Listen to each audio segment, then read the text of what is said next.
Сәлем достар, бүгін сіздермен ананас тауық еті қосылған салатымызды дайындаймыз.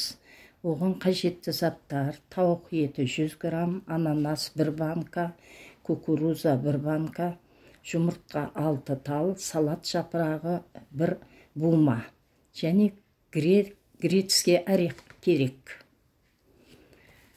Тауығымызды осылайынша турап аламыз. Алдын ала тауық пен жұмыртқаны пісіріп алдық. Артынан салат жапырағымызды ұсақтап турап аламыз. Онда ананасты қабығынан аршып алып, оны да майдалап тураймыз.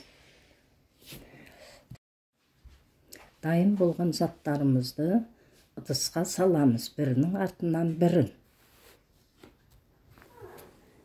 Оның үстіне азырақ тұз және кукуруза саламыз. Мен бүгін майонездің орнына қаймақ салдым. Қаймақ салып, оны араластырдым. Және де үстіне грек орегін салдым.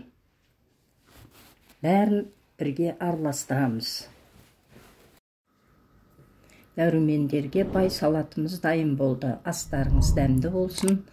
Егер де видео ұнаған болса, комментарий жазып, лайк басып, подписаться етуді ұмытпаңыздар.